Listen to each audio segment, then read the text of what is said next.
of all emergency exits. Emergency exits are clearly marked with an illuminated sign above each doorway. Thank you and enjoy the program. Gracias por visitar Titan Student Union. Antes de que comience su evento, le pedimos que tome nota de todas las salidas de emergencia. Las salidas de emergencia están claramente marcadas con un letrero iluminado sobre cada entrada. Gracias y disfrute del programa.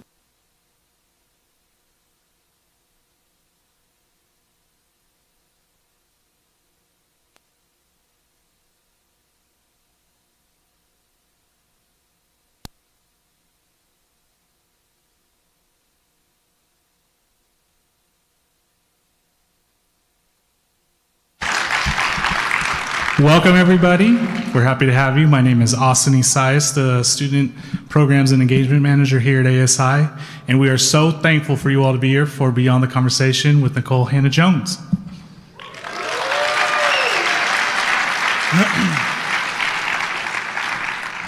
I wanted to start off with a thank you to the Vice President of Student Affairs and her office. Without her support, this is not possible, so thank you so much, Dr. Rowe and all your team.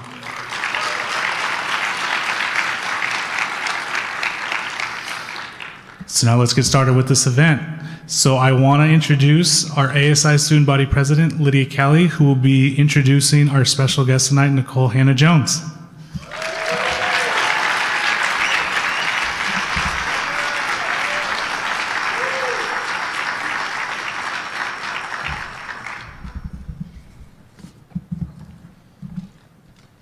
Hello everyone, my name is Lydia Kelly and I'm the ASI Student Body President. Nicole Hannah-Jones is the distinguished guest I will be introducing tonight. Nicole Hannah-Jones is the Pulitzer Prize winning creator of the 1619 Project and a staff writer at the New York Times Magazine. The book version of the 1619 Project, and as well as the 1619 Project children's book, Born on the Water, were an instant #1 New York Times bestseller. Her 1619 Project is now a 6-part docuseries on Hulu. Hannah-Jones has spent her career investigating racial inequality and injustice, and her reporting has earned her the MacArthur Fellowship, known as the Genius Grant, a Peabody Award, 2 George Polk Awards, and the National Magazine Award 3 times. She also serves as the Knight Chair of Race and Journalism at Howard University, where she founded the Center for Journalism and Democracy. Hannah-Jones is also the co-founder of the Ida B. Wells Society for Investigative Reporting, which seeks to increase the number of investigative reporters and editors of color. And in 2022, she opened the 1619 Freedom School, a free after-school literacy program in her hometown of Waterloo, Iowa. Hannah-Jones holds a Master of Arts in Mass Communications from the University of North Carolina at Chapel Hill and earned her BA in History and African American Studies from the University of Notre Dame. Titans, please give a warm welcome to Nicole Hannah-Jones.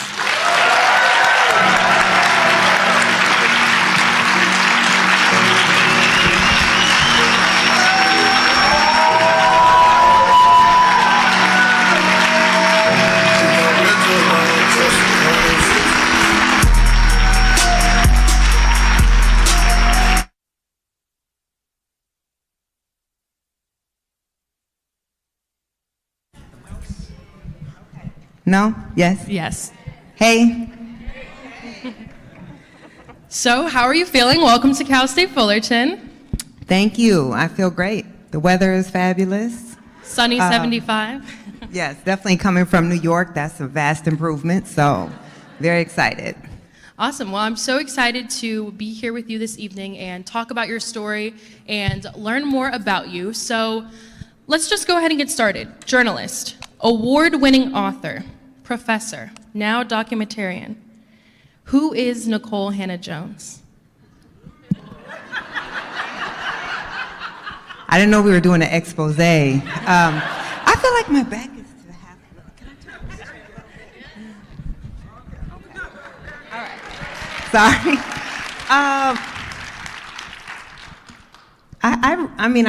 I've been stumped. Are you a journalism major? I started off as journalism. I don't actually know how to answer that question. Yeah, I'm just a girl from Waterloo, Iowa. Y'all been there? Anybody been there? Y'all have not been to Waterloo, Iowa?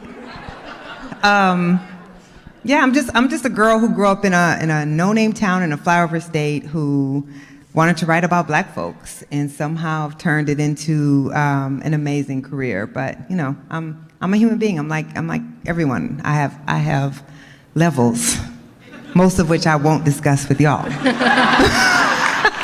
You know, I think you truly have such a unique perspective, and I think you have a multitude of experiences and range in different industries. And, you know, before we get into anything else, I think, how would you describe the 1619 Project and its importance?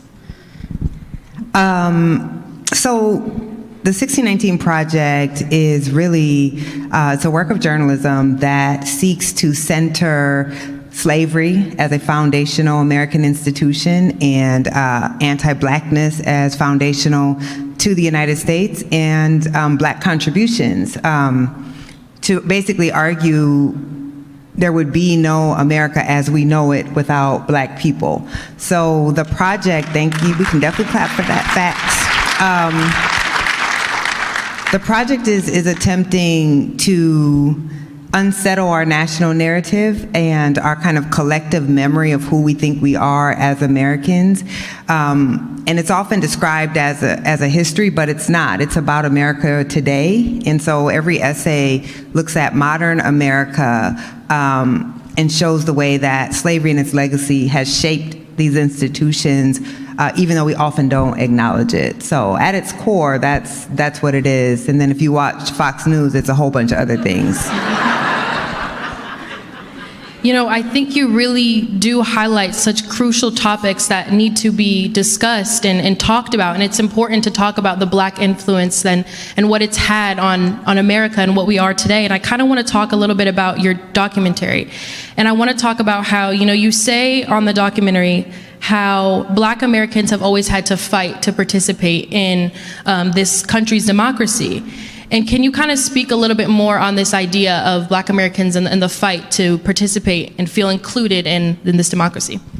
I mean, I would even, I would word that more strongly. I think black Americans are the reason we have democracy in America. That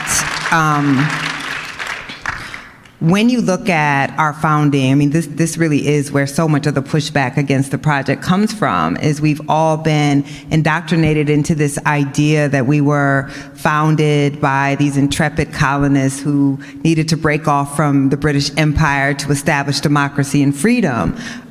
What we don't want to grapple with is that in America, democracy, right, freedom and slavery start at the same time. And that white freedom was predicated on black slavery. And of course, black slavery was predicated on the theft of indigenous lands, because you can't have slavery if you don't take the land first. So we have to acknowledge all of this, but we've only wanted to tell one part of that story. And just factually speaking, I mean, this is what's been so interesting about so much of the pushback against the project is it's really not about facts, it's about feelings. It's about the feelings we want to have about our country, because what happened, happened. And the men who founded our country were very explicit about who would participate in this republic, right? Who would be a voting citizen? Well, half the population, by virtue of being women, couldn't vote. Enslaved people, who were 1/5 of the population of the original 13 colonies, clearly couldn't vote. Indigenous people weren't even citizens, they were sovereign people. So we were a country that was founded on the idea that if you were white, male, and had land, you could participate, but that's not democracy. And black Americans, who were quite literally written either out of our founding documents or encoded as property, looked at those majestic words of our founding. We hold these truths to be self-evident, that all men are created equal, endowed by the Creator with inalienable rights. And they said, well, that shit applies to us too. Right? And truly took those words and said, you didn't intend those words to include us. The we the people in the Constitution didn't include black people because black people were not considered people, but we knew that we were people. So the Black rights struggle, going all the way back to revolutionary times, was expansive. It believed in true democracy. It understood that if you are on the bottom of society, if anyone above you doesn't have rights, then you automatically don't have any amongst your community, and going all the way to the present time. So we can look at the civil rights movement. How are you a democracy when an entire region of the country, people can't or have their vote violently suppressed, right? Across the American South, Black people couldn't vote. It was during the civil rights movement and the passage of the 1965 Voting Rights Act that we begin to actually have a true multiracial democracy. And then we can just look at what happened in the last election, where it's Black people, largely Black women organizers in Georgia that saved democracy. It is Latino voters in Arizona and Nevada that saved democracy, right? It is the people who were left out of democracy that ultimately saved democracy again and again. And how could we better conceive of an America that looks very much like this room if we understood that? Truly, thank you. Which probably didn't even answer your question, but I tend to do that. I just say what I want to talk about. Sorry. You did great. No, honestly, thank you for giving us a glimpse into the 1619 Project, and I think you really aim to share the truth and speak truth to your power and to share a story. And I think one thing that I can recall is, you spoke about your father and how he was in the military and how he would fight for a country where he did not feel supported in the country and still have the American flag held, although he did not feel supported in the country that he was fighting for. So truly, thank you for sharing that. I kind of want to talk a little bit more about these stories, and within the 1619 Project, when you were discovering the stories and, talking about the ancestry information, how were you able to manage your own personal emotions as you're uncovering, these stories? So one thing that, can we just give her a shout out? It is not easy to interview. Seriously. I'm like, I've been a professional journalist for 20 years, and I hate interviewing journalists. So I just have to give you much respect. It's not easy thing to do. What was your question? So it's a little bit of a deeper dive into the 1619 Project and how you kind of maintained your own emotions throughout the story.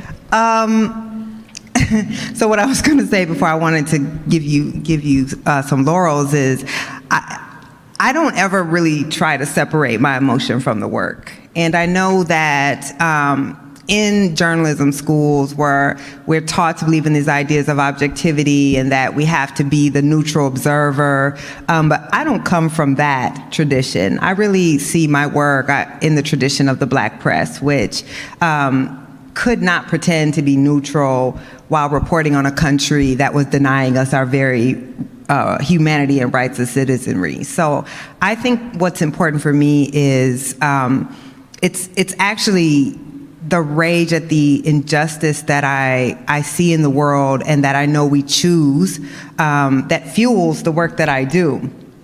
So I don't try to pretend that when I'm writing about school segregation, I'm not angry that we're depriving children of their right to have a quality education, or when I write about housing segregation, or when I write about policing, that I don't feel a sense of rage.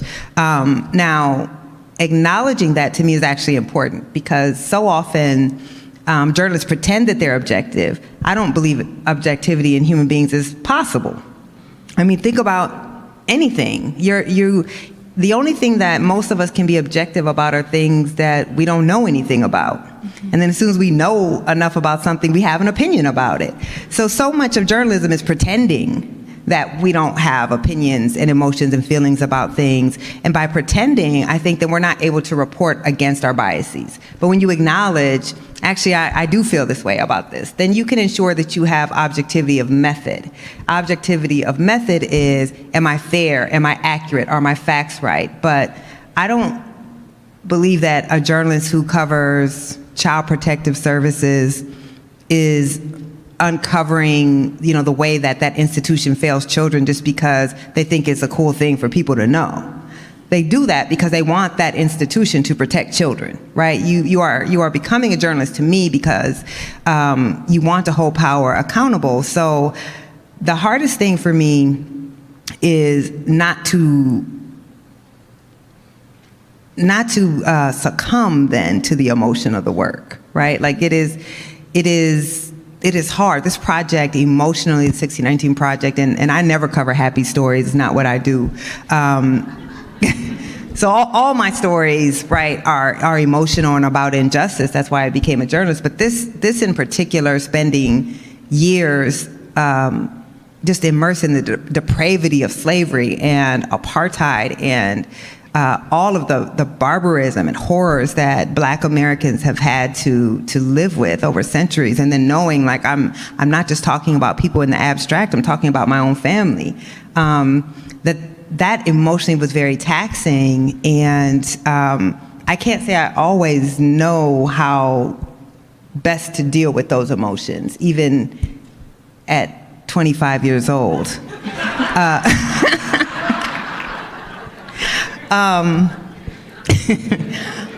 But the way that I best cope with it is, one, I remind myself that on my worst day, my life is easy, right? So if I want to start feeling bad, like this work is hard, I think about my grandmother, Arlena Tillman, born on a cotton plantation in Greenwood, Mississippi, 4th grade education, worked as a sharecropper and then a domestic, and how am I complaining about my life is hard, right? So it's not to diminish the emotional impact that our work has or the suffering of any person today, but it's to have perspective, right? That in the end, I get paid to read a lot of books, talk to people, and write stories that I think are important, and every day that really feels like a blessing even when it gets hard.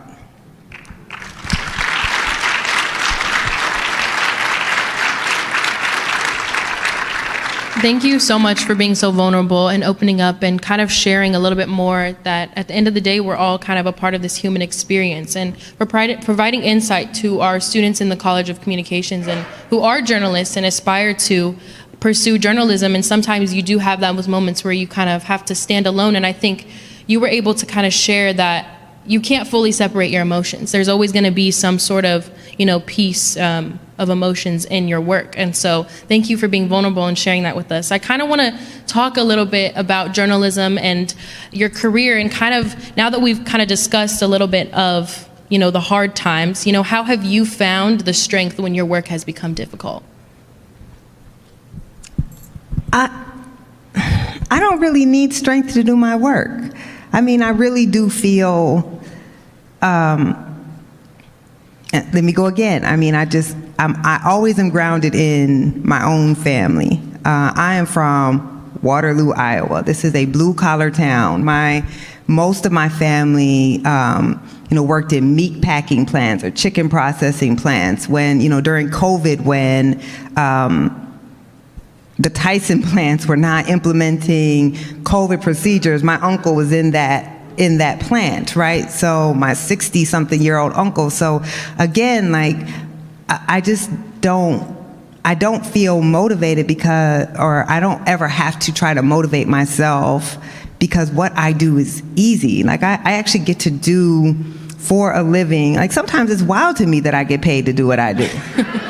It's like, I read books and I read research, and when I see something in the world that I don't like or I think is unfair, I don't ever feel powerless about it because I have a tremendous megaphone and I can go write something and make people see it or have to deal with it. So there's never a day where I wake up worried about how do I drag myself into my work. I'm one of those depressingly rare people who gets to do what I love for a living and to do work that is important, that I know matters.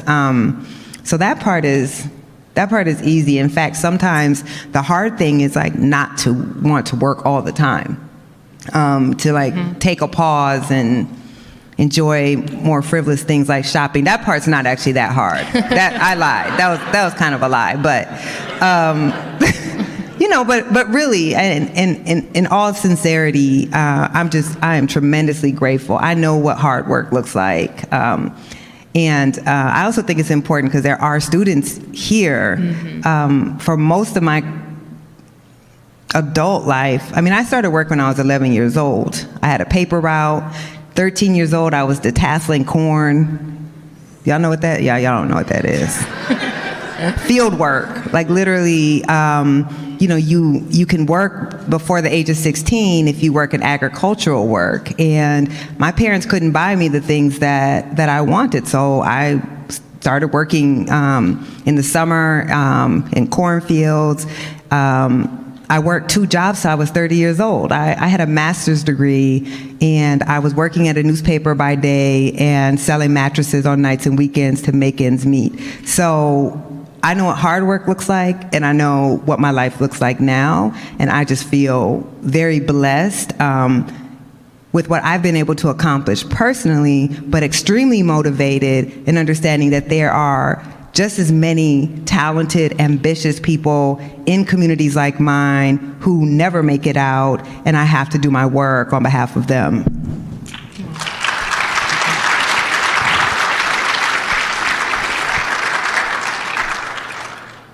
I want to kind of touch base on, you know, students and the student perspective of managing your day-to-day jobs. You know, we have students here that may work multiple jobs to have an education.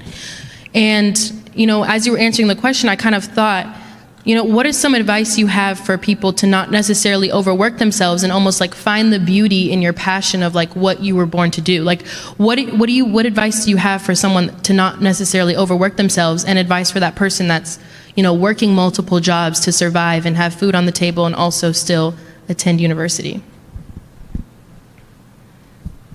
I'm not going to have good advice on this.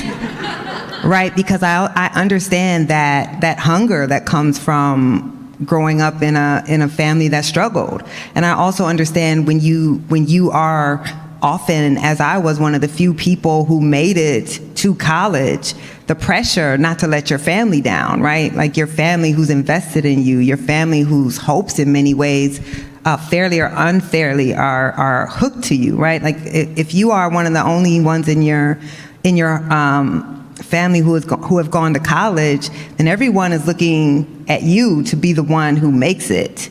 And that pressure I think it depends on how one internally responds to that pressure, because that pressure can be debilitating or it can be extremely motivating. And I do think balance is important, but also these are the hungry years. Like, these are the years when I worked 2 jobs in college, and let me be clear, I'm not the person who's like, because I had to struggle, y'all should struggle too. I don't believe that at all.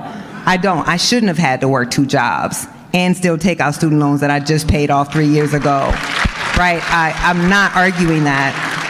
But I'm also saying, and I know, you know, so many of the students at this school are first generation, right? They're not coming from families with money. They're not coming from families where when you want to get your internship, your dad just calls somebody and you get the internship. Like, you're going to have to make your own way. And so you're going to have to do what you came here to do. And even if it's hard and it's not fair, if you're going to succeed, that's what you're going to have to do. What I do hope, though, is that you can look at me and know that it won't always be this hard. That if you invest in yourself in this way, right, that you can make it to where you want to be. But it's going to be a struggle for us. It just is. And as soon as you accept that, then you do what you came to do and understand that this is a temporary situation for long-term gain.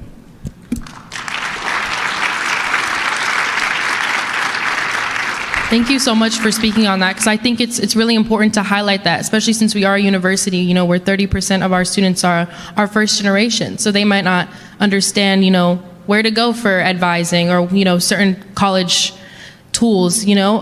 So I think, can I speak on that, though? Yeah. Oh, please. So I did not take advantage of what my university offered me. Like, I did not know what I didn't know that I needed. So I never went to career services, for instance, right? I didn't go to the people whose job it was to literally help a student like me figure out how to get that internship, how to get that edge. And I maybe wouldn't have been working 2 jobs at 30 years old had I done that, right? So sometimes when you come from that background, you don't want to admit what you don't know. Or you feel like if I acknowledge that I don't know how to do this, I don't know how to write a resume, I don't know how to, my hardest thing was going to a job fair and not knowing how to small talk people. Like, I was like, this feels like brown nosing. Like, I don't want to talk to you. It feels fake. Like, I didn't know how to do it, but people who did were getting the calls. I wasn't. That we don't want to admit what we don't know because we already feel like maybe I'm not supposed to be here. And if I admit what I don't know, then everyone else will know that I'm not supposed to be here too.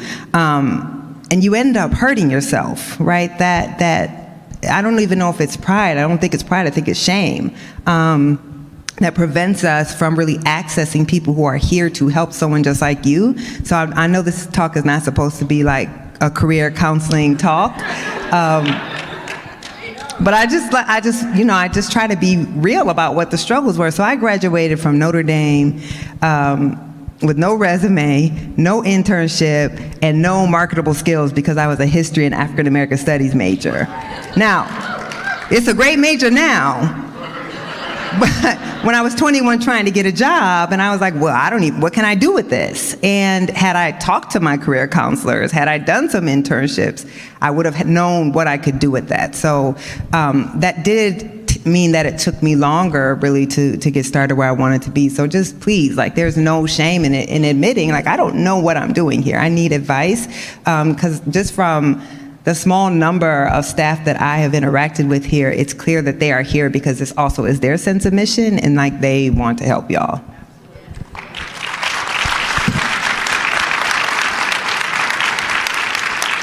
I'm gonna get back on track. Sorry, I'm gonna get back on track. No, honestly, I think it flows well. I think, talking about that sense of community and finding your community in college is so important. Like, here we have our diversity resource centers where students can go into a place. Yes, shout out Dirk. We have our African American Resource Center. We have a place where, our students can go and feel that sense of community and earn their programming or understand programming and just have that sense of community and build relationships, and not only sustainable through college, but those lifelong opportunities. And I kind of want to build on this topic of community.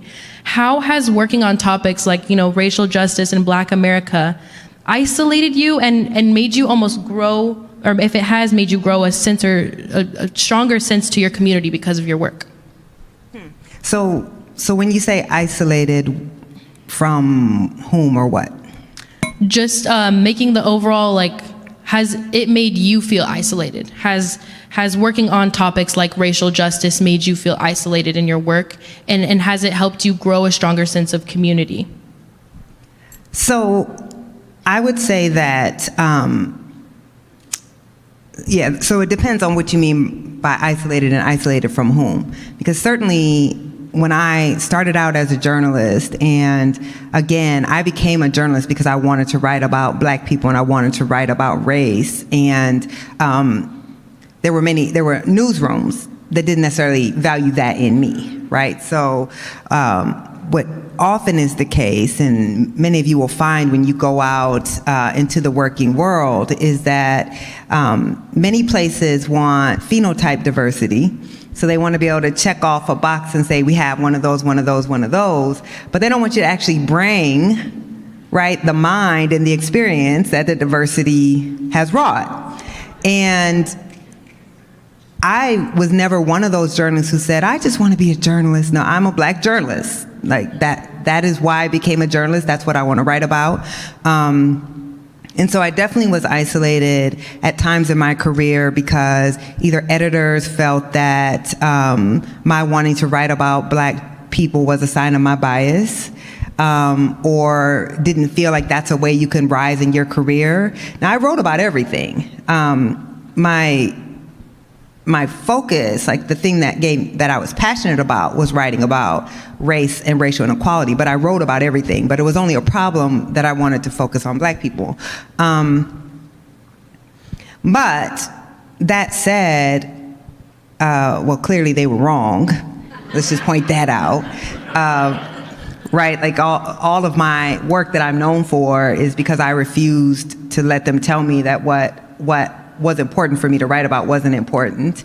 But I feel like my work has expanded my community. I mean, it's been amazing, really. The way that people have responded to the work, the way the work has been embraced, and that I now have, this entire communities of people I've never met, and I never will meet most of them, who message me, who comment, who send an email. Now, I also have community who send me hate mail, but I'm not talking about those. Because it all comes, you get one, you get the other. But in the kind of darkest times, and there have been dark moments since the project came out. I mean, the threats, as much as I walk around with bravado when the President of the United States targets your work, that's scary. And in some of those really dark times, though, it has been community. It has been, the people who both vocally and just personally said, like, your work matters. We have your back. There's folks who are watching and looking out for you, that I understood how big my community is. And that's because I think most Americans want to grapple more truthfully with who we are as a country. I think many Americans are perplexed about how we can be both so great and yet allow so much suffering and allow so many really terrible things to be done in our name. So we're a country that can be amazingly generous and at the same time be amazingly cruel. And people want to understand why that is. And I think most Americans want to build a better country, but we just have been ill-equipped to understand how to do so.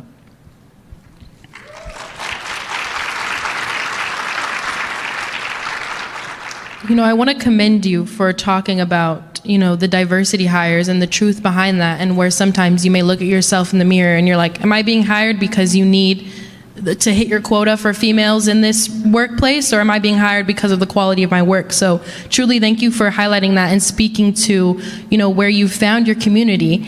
And I want to kind of talk about your work. When you're writing and you're curating stories, what are some of the guiding principles that you have for your stories? Okay, I'm going to answer that, but I got to go back to the diversity hire comment first. First of all, not ever for one damn moment have I ever worried about whether or not I was somebody's diversity hire.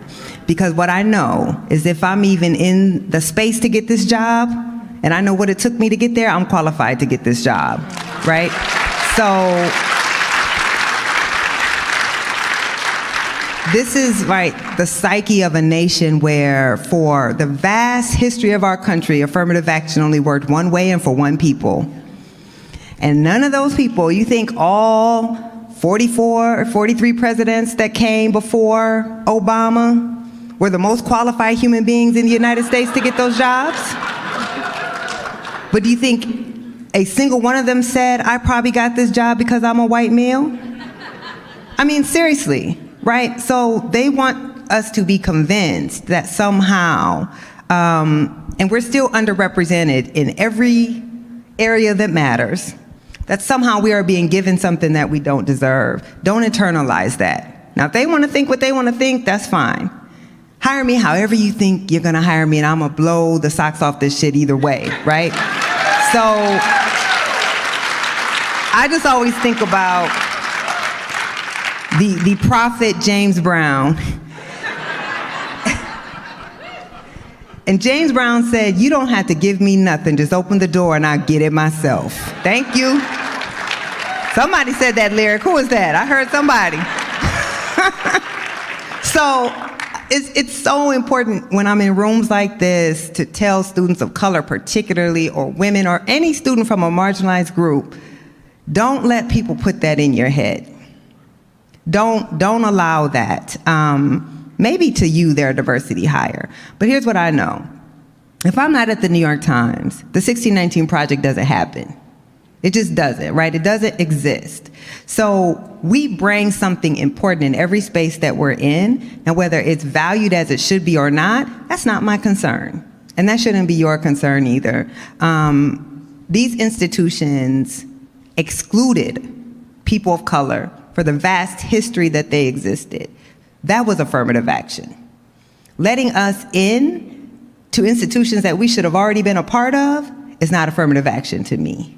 And we cannot fix a race-specific system of inequality by pretending that race no longer exists.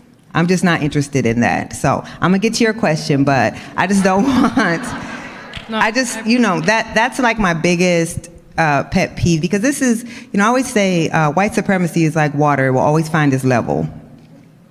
So if we're not in those spaces, it's because we don't want to work hard. If you want to work hard, you have any opportunity you want. And then if we get in those spaces, it's because we didn't deserve it. So how do we win that game? Make it make sense, right? So either I'm absent because I don't want to work for it, or I'm here because I don't deserve it. You can't win that game, so don't even play it. I don't like to play a rigged game. Now, once again, I've forgotten what the actual question was. No, I'm really grateful. Y'all are never inviting me back again. You're like, this chick. You're all good. No, I'm really grateful you spoke to that, because I think that's a stigma that a lot of students face. So thank you truly for speaking to that topic. The question was, when you're writing and creating these stories, what are some of the guiding principles that you have? Okay, I'm gonna answer that, but I wanna say something else first. Just playing, I'm playing. I'm actually gonna answer it this time. Y'all thought you were coming for a little dry academic lecture, huh? So when I'm looking at stories, I'm always looking for, actually, thank you, that's a great question. I love talking about craft, which I don't get to do that much anymore. So I write about racial inequality. And my biggest pet peeve with how so much writing about racial inequality is that I always feel it's very superficial.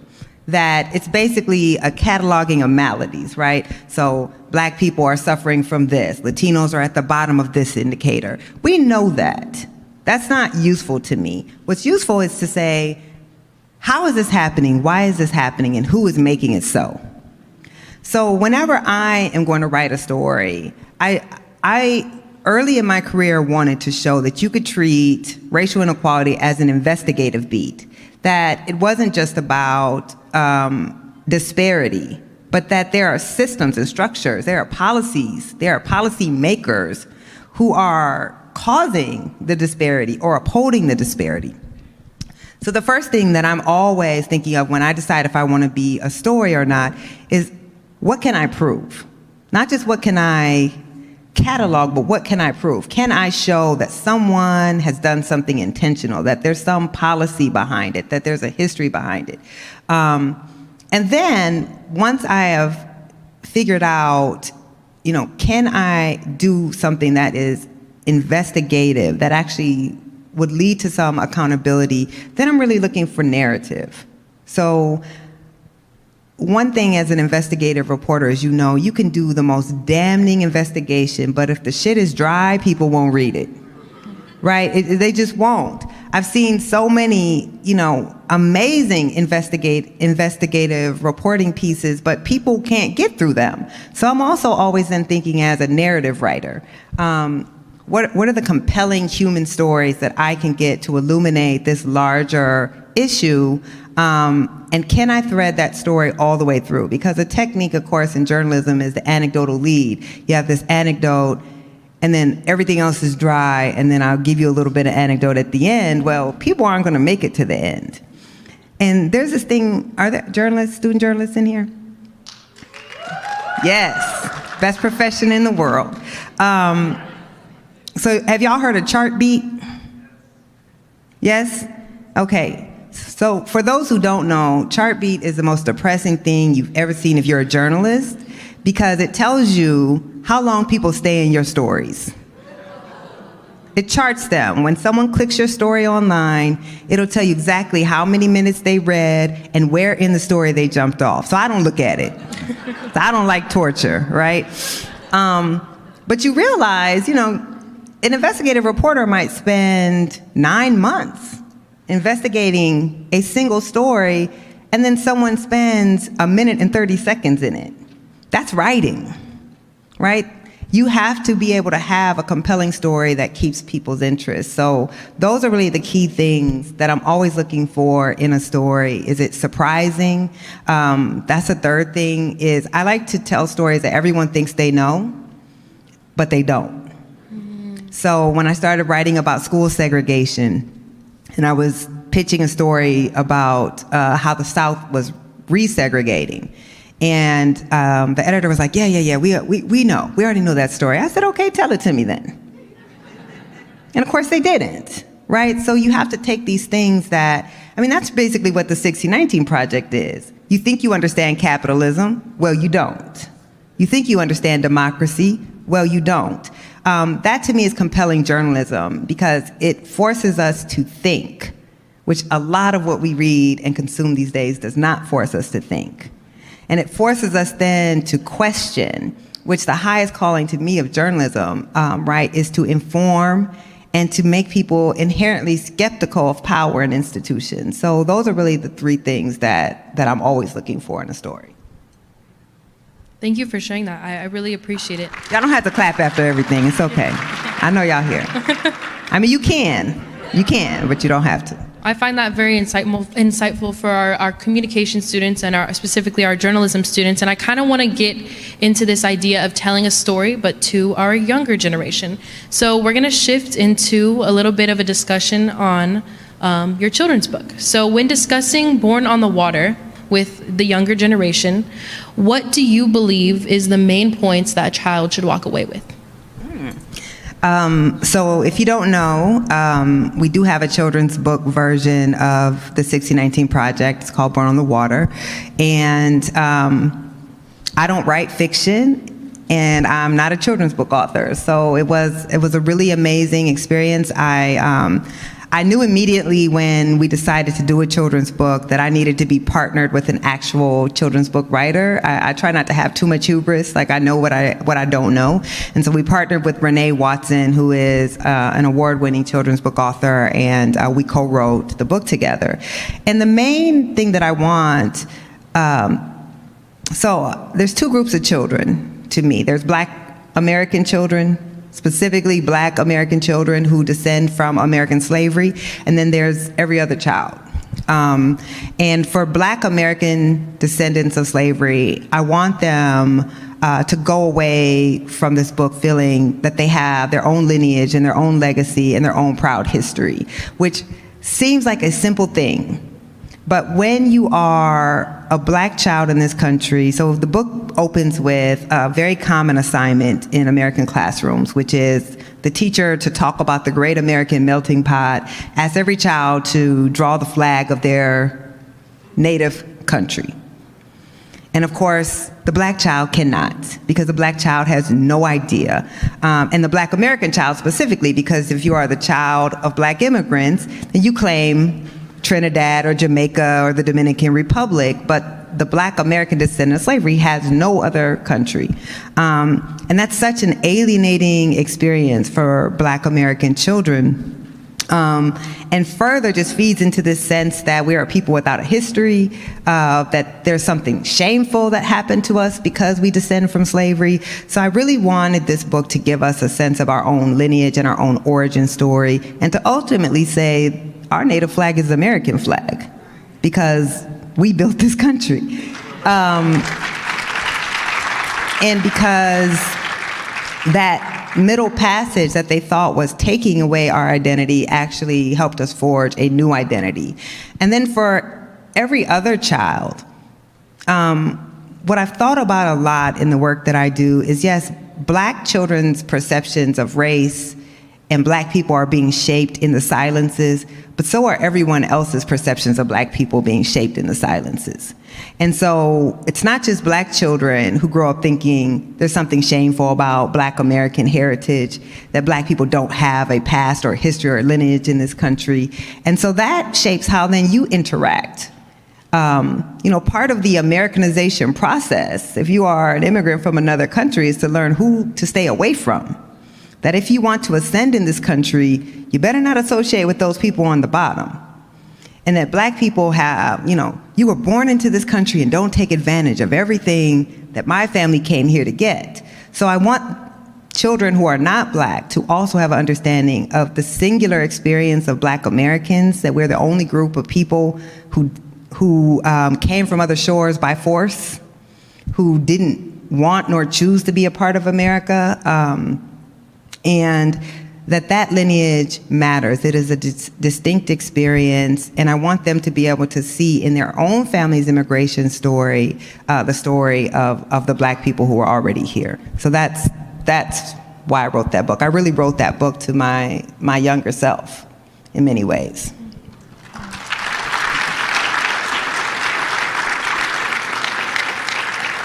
Let's touch on that last sentence you said. You said you wrote this book to a version of your younger self.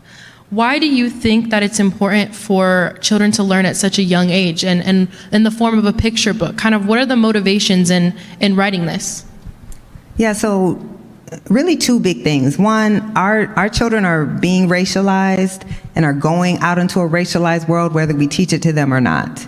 So much of, the debate, if I could call it that today, around so-called critical race theory, the critical race theory propaganda campaign, these legislation against divisive concepts, is pretending that we have to protect children from learning these hard histories when children are already seeing these things. I mean, I remember, Laquan McDonald, who was shot 16 times by police in Chicago. And we're having breakfast, and I watch the news every morning, and they play the video. And I'm not prepared to have this conversation about this black boy getting shot at morning breakfast, but it comes on television. And so my daughter wants to know, what did he do? And I have to tell my child there's nothing that this child could have done to make him deserving of being shot 16 times by the police. So then, why then? Then I have to tell my child because he's a black boy in America. So our children don't have the luxury of not being taught about race and the history of race and having to deal with that, because our children are going into a world where they see that. So to me, I would rather, I like to say, I call it whisper armor onto my child, that I have to arm her for the world before the world teaches her the lesson. And I think all of us as parents, no matter what race your child is, some of us have to give up our child's innocence earlier than others, which is unfortunate. But I actually think we all then don't prepare our children for the real world when we lie to them. Our children are actually, the beauty of children is they have a very clear sense of right and wrong. Like, we make a lot of excuses as adults. Kids do not. Seriously, why didn't you give that homeless man money when he was hungry? Try answering that question to a child, because the child is very clear. They're like, but you just wasted $5 on this, right? Like, they have a very clear sense of right and wrong, but they also are able to deal with really complex, emotional, like they can get it. Like, I remember my daughter used to always be like, is this person good or bad? Like, she came home talking about George Washington. But in my household, when when the teacher teaches you about George Washington, she's going to be like, well, what about, all the people he owned? And she asked me, well, was he good or bad? And I'm like, well, you can't really put people in boxes that way. Most people are capable of really good things, and people are also capable of really bad things. And outside of Donald Trump, no one's either good or bad.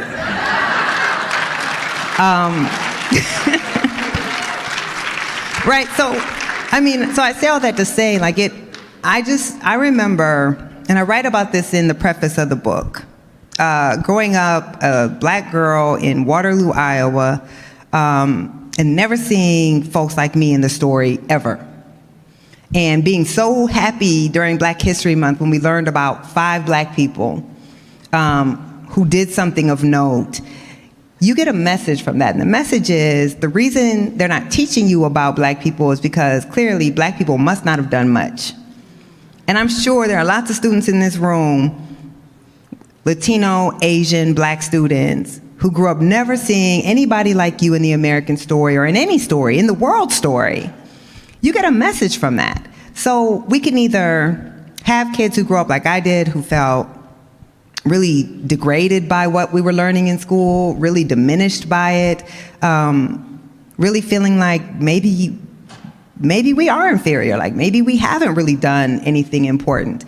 Or you can teach students from a young age, and you don't have to then re-educate them when they get older or fix all the hurt and harm that's been done as to children. So that to me is why having these stories so early is important. When you are white in this country, I think it can be very hard to understand what it's like to be rendered invisible. You don't know what that's like. And I believe every person deserves to see themselves in the story. White people, queer people, I mean, you name it, because that's how we all connect to our shared humanity.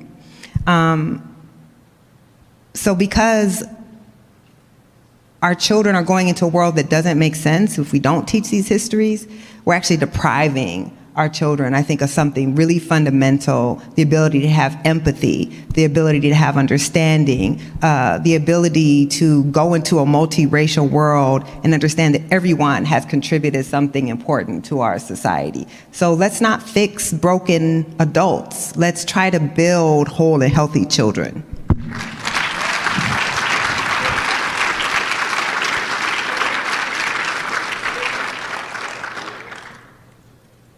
Thank you for sharing that. I think you highlighted a great point in that children are exposed at such a young age, especially with the media and being exposed to technology. They're able to see things more so than previous generations. Specifically on the book, can you share some of the similarities and differences between these works in the book and the 1619 Project? Kind of like maybe some similarities and differences between the two, of Born on the Water and 1619 Project. Oh, I mean, they're completely different because one's a picture book, yeah, and one's tens of thousands of words. So they're very different. I mean, I would say the children's book is basically taking the democracy essay and turning it into something digestible for children. But we also, you know, the 1619 Project is a podcast, and now it's also a documentary series, a 6-part documentary series on Hulu. Thank you. The last 2 episodes came out today, Fear and Justice, and they're based on 6 of the essays in the book. And to me, you know, every iteration of the project, you get to tell the story in a slightly different way. But what I love about the documentary series is many people are visual learners, right? It can be hard to sit and focus on. I mean, I'm a writer, so I do want y'all to read the book. But I do understand, you know, people need to get the information in different ways. And for every episode, we did on-the-ground reporting, so you meet people that you didn't meet in the book or the podcast. We visually tried, if you read the book, then you know we have poetry and prose to kind of break up the essay. So we try to do that with music and interstitials in the documentary series. And you get to see all of my different Jordans that I wear in every episode. Thank you so much for answering that. I really appreciate it. You're so inspirational with all of the work that you've done, and I want to take some time in the last couple minutes that we have to kind of do a round of I think she's trying to tell questions. You to cut. Are you? That was it. A round of speed questions. Kia was ready to take the mic over here. We were about to have an Apollo moment. Somebody was about to get the hook. I think we're going to take some time to do a round of speed questions. So this is just... Oh, we are doing that. Okay. Off the top of your head, what you can think of when I ask you the questions, okay? So we'll get started here. Your favorite movie of all time? Malcolm X. Your favorite TV show? Ooh, that one. Now see. Roots. Just playing. No, I'm playing. No, I love Roots, but no. What's my favorite TV show? My favorite TV show right now, I don't have a favorite TV show of all time, but my favorite TV show right now is Snowfall. Favorite book of all time? The Warmth of Other Suns by Isabel Wilkerson. And the Bible. Just playing. Favorite? Nothing wrong with the Bible. It's just not my favorite book. Favorite food you've cooked? Oh, the I've cooked. It's supposed to be a speed round, and I'm not even being speedy on this. Sorry.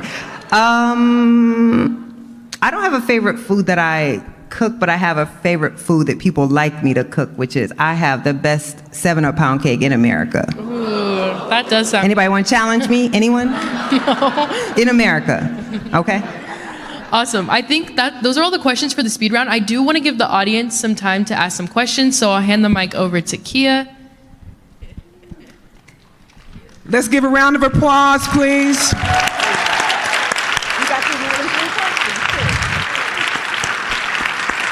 We want to thank you, Nicole, for all of your insight, and just thank you for standing in the gap in so many ways, and we really appreciate you. We're going to take the opportunity for some students to ask a few questions, so raise your hand, and we will have, I got a young lady right here. Come on over here.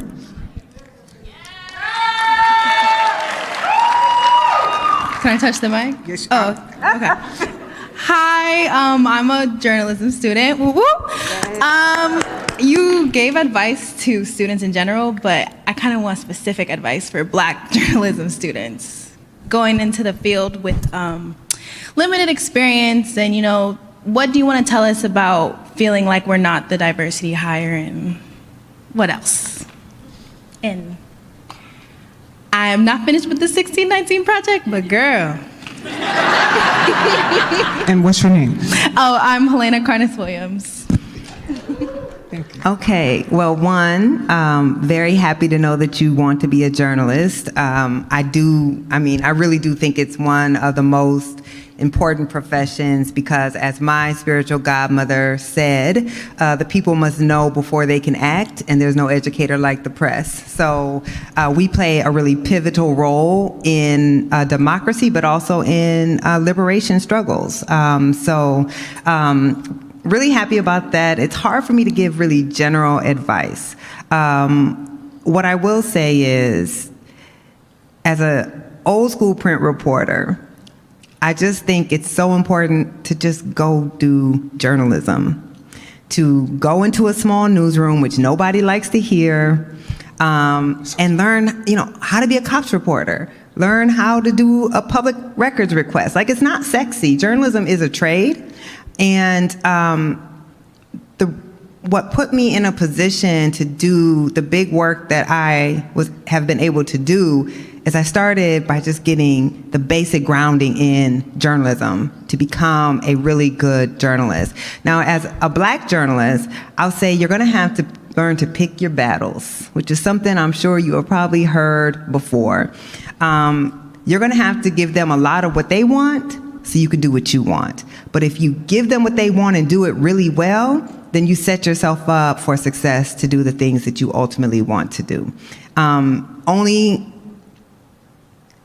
Don't ever put your name, though, on a story that you're not proud of. And there will be times, and I certainly learned this, where sticking to yourself, your morals and your ethics will cost you. And I think we all have to make a decision, is success worth it if you have to sell yourself out to get it? And I would say no. Thank you. One more question.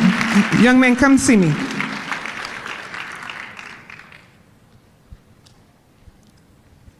But like, the price is right. Thank you so much for having me ask this question. I thought that your quote about white supremacy being like water is perfect, because here in California, it has taken roots in attacking affirmative action. It actually failed in this last referendum as a measure here in California. And now it's all the way up to the Supreme Court against your old campus, UNC.